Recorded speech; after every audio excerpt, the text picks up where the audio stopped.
Hey everybody, what's up? This is Latrice with this week's Chaos in GC. Doesn't take the residents of Y&R long to move on, does it? Um, Seems like just a couple weeks ago, Nick and Phyllis were sweating up the sheets, and now Nick is sweating up the sheets with someone new, while Phyllis is trying to pick up the pieces of her life. I guess we can say the same about Sharon. Her tack house has seen more male residents than the Mayo Clinic. Um, Nick has lived there. Adam has lived there. Um, Dylan has lived there. Nick has lived there again. Adam has lived there again. Um, God, who else has lived in that house? Cole, although not with Sharon. Um, Geez, the only man who's been in Sharon's life that hasn't lived there is Victor. And that was because she moved into the main house with him. Oh, and Jack, because, well, Jack will never live on the Newman estate, not as long as Victor's alive and kicking. And now, Sharon's got Ray living there with her. I think Mariah was right to question Ray's devotion to Sharon because it was because of that so-called devotion that Sharon, Phyllis, Nikki, and Victoria almost went to jail. Speaking of Victoria, she is in Vegas, partying it up with some random band. Wow, Vicky, this is what you choose to do when you get released from prison? Don't you have some kids at home that you got to be taking care of? I just She's decided she wants to ditch responsibility and just go have a good time. Um, it's crazy, but it looks like this is what's working for her. She needs some release, and this is how she's gonna get it. Um, it doesn't look like it's gonna last long though, because once again, Billy's gonna come to the rescue and get her out of there. Maybe not necessarily take her back to total reality, but he's going to take her back to their version of reality. And we all know that Billy is Vicky's version of fun. He's not so serious all the time, and when he's not gambling, he's great for her. And it seems like after the mess with Phyllis, Billy has gotten his life together. No more gambling, no more foolishness, and he wants to be good for Victoria and their children. I'm rooting for the two of them. It's good to see them together. Um, as for Lola, I was hoping that she would get herself together and dump Kyle and leave him alone, but it doesn't look like that's going to happen. Instead, it looks like she is going to pursue something with Kyle and see if they can make it work despite him being married to Summer. Still don't understand that combination. And it looks like Jack is about to use Phyllis's daughter to his advantage. Um, I am not liking Jack very much right now. Excuse me. I agree that he should be the one to run Jabot and not Ashley, especially after all the dirty tricks she used to undermine what was supposed to be the father she adored so much his company. Um I don't think she should be the one to be able to um run it. She's just not right. Um but to use your ex's daughter is not okay. Jack, you are basically doing the same underhanded, dirty minded things you used to do, and it's not okay.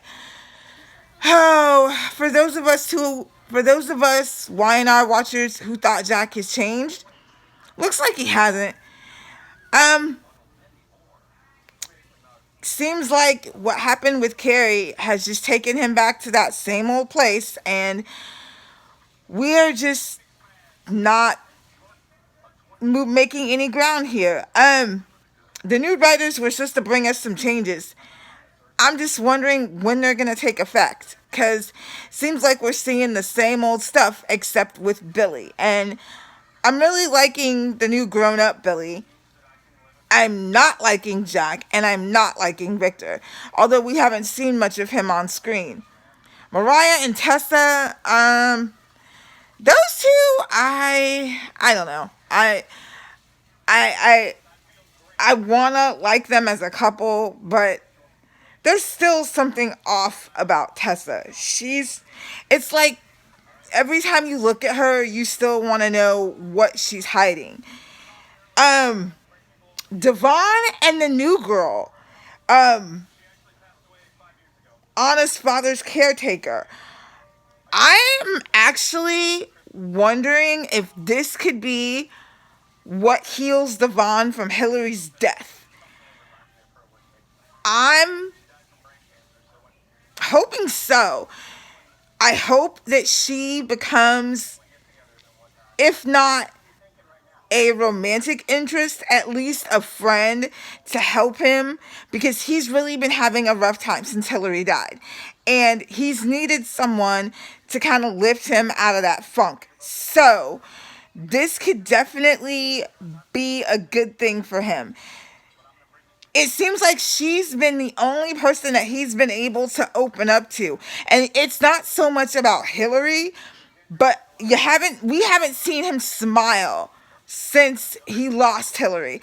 And to see him open up and talk to her and be genuinely happy is nice. So I'm liking where the writers are possibly taking this, and I'm looking forward to this storyline.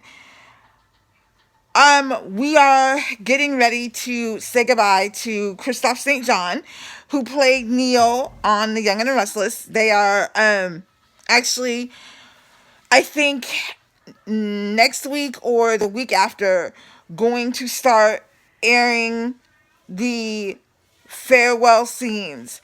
Lily's coming home. She's getting out of jail early. Shamar Moore and Victoria Rowell will be back. So fans can be prepared to really go through some emotional stuff in the next couple weeks with the YNR. I'm actually looking forward to this because there is a rumor circulating that Shamar is going to come back to the show. I don't know how true this is, so remember, it's just a rumor. And I don't know what's ahead for the Winters family. Lily has filed for divorce from Kane, which I think during this time is really, really odd. But Kane won't give it to her. Good for Kane. He's fighting for his family. And right now, they're about the only happy couple in GC. Although they're not so happy. Again, back to Kyle and Lola. I was really hoping that Lola would move on and go back and maybe try to make something work with Finn. I think Lola deserves better than being the other woman. She deserves to have somebody that's as into her as she is into them. But it seems like she just can't get her mind off Kyle. So here we go. One love triangle. Up and at 'em. What's it gonna be, guys? What do you think?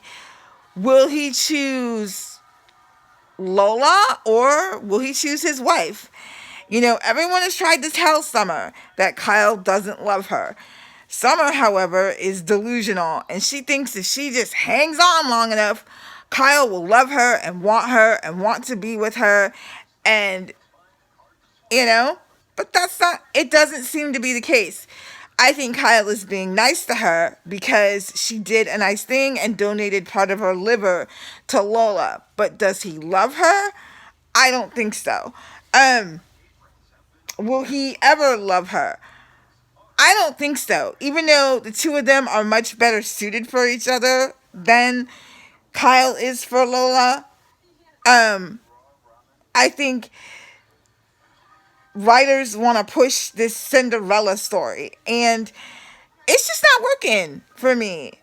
I don't like Kyle and Lola together, honestly. I want Lola to find someone better suited for her, and someone that's really into her and that doesn't just drop her at the, every time a pretty girl comes around and catches his eye. And that seems to be Kyle's MO. Summer flashes him a little leg and he's off and running in her direction. Um, what's going on with the Baldwin family? That's what I want to know. It seems like there may be trouble between Michael and his son because Finn wants to be a musician instead of a lawyer. Oh, that's a struggle that seems to go on daily with families. Parents are disappointed that their kids want to do other things, and it's playing out here in GC. Um, the question is, will Michael be able to work it out with his son and they get back on the right track? Also, will this bring Finn home and maybe make it possible for Lola to realize that Finn is a better choice for her? I'm still on this bandwagon. I'm sorry, but I do think Finn is better suited for Lola than Kyle. And if Finn were there full time and Lola able to spend time with him, she'd realize it. Um, and JT, can we please just send him back to wherever it is he's going to be permanently so that Victoria can get her life together, Reed can go back to school, and we can get on with the Victoria Billy reunion. We all know it's coming. We all know it's going to happen. So let's just move it and keep it going, all right? All right, guys, that's it for this week. I will see y'all next week with another update.